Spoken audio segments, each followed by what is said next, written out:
دماغ میں ایک سوال تو اٹھ سکتا ہے نا کہ اس میں تو بچت ہے نا، فائدہ ہے نا، اسلام اس کو منع کرتا ہے، اس میں نقصان کیا ہے، اس میں برائی کیا ہے؟ تو دماغ کو منانے میں تھوڑا سا وقت لگتا ہے، کیونکہ پہلے ایک عرصے سے بندہ کر رہا ہوتا ہے یہ چیز، وہ دیکھ چکا ہوتا ہے نا پیسے کی آمد اور اس چیز کی جو لذت ہے، تو اب اس کو چھوڑنے میں وقت لگے گا۔ تو یہ جو ایک معاشرے میں ایک سوچ میں وہ ایک چیز ہوتی ہے نا، وہ چیز کیفیت اب ہمارے دماغ میں ہوگی تو ہمیں یہ آیات سمجھ آئے گی صحیح سے۔ فرمایا یا ایھا الذین آمنو، اے ایمان والو، اوفو بالعقود، وفا کرو، پورے کرو، سچے کرو، نبھاؤ اپنے وعدوں کو۔ اس سے ایک تو مختلف علماء نے مختلف اس میں رائے دی ہیں، مفسرین کرام نے۔ بعض نے تو یہ کہا کہ یہود و نصارہ کے جو لوگ تھے ان کی کتب کے اندر، کیونکہ اسلام سے متعلق بہت کچھ تھا اور ان کی کتب میں ان سے وعدے لیے گئے تھے کہ جب تم آخری نبی کو پاؤ گے یہ اس کی نشانیاں ہوں گی، جب نشانیاں دیکھ لو، نبی کا زمانہ پالو تو پھر اس پر ایمان لانا ہے،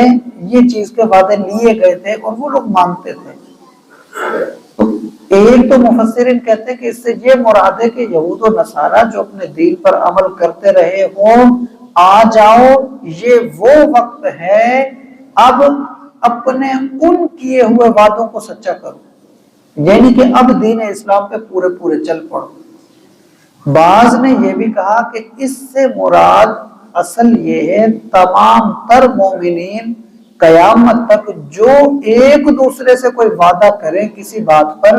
اس کا حکم ہے کہ ایمان والو جب وعدہ کرو تو پھر سوچ سمجھ کر کرو، اور جب کر لو تو پھر اس کو نبھاؤ بھی ویسا۔ تو یہ ایک مراد ہے، تو دونوں چیزیں اس سے سمجھی جا سکتی ہیں۔ مقصد کیا ہے؟ وعدہ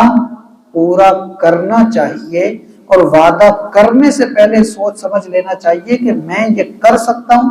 یا نہیں کر سکتا۔ گناہ کے کام پر اگر وعدہ کیا تو وہ بات نہیں ہوگی، کیونکہ گناہ کے کام پر اگر ایسا کیا تو اس کو توڑنا ہے، گناہ سے بچنا لازم ہے، پہلے گناہ کے کام پہ وعدہ کرنا ہی نہیں ہے، اور اگر کیا ہے تو اس کو پورا نہیں کیا جائے گا، وہ خدا کی نافرمانی کہلائے گی۔ لیکن اگر آپس میں کسی بھی چیز پر ایک دوسرے سے وعدہ کرتے ہیں جو شریعت میں جائز طریقہ ہے، تو پھر وعدے کو پورا کرنا یہ لازم ہے۔ وعدے سے پھرنا اللہ تعالیٰ کو پسند نہیں ہے، اور اللہ تعالیٰ کی اپنی صفت بھی یہ ہے کہ اللہ وعدے کے خلاف نہیں کرتا، اور وعدے کے خلاف کرنے والوں کو پسند بھی نہیں کرتا۔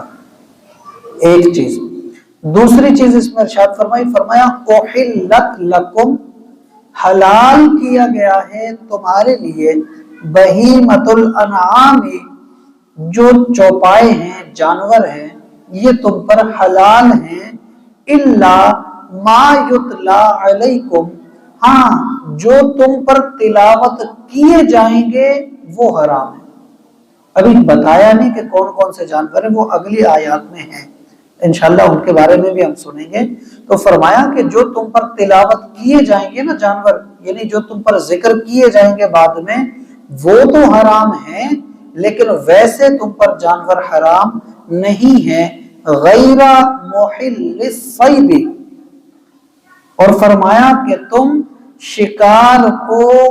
حلال نہ سمجھو، وَأَنْتُمْ حُرُمْ، جب تم احرام کے اندر ہو۔ تو احرام کی صورت میں چاہے وہ حج کا ہو چاہے وہ عمرے کا ہو، اس میں بھی کئی مسائل ہیں، دریائی جانوروں کا الگ ہے، خشکی کے جانوروں کا الگ معاملہ۔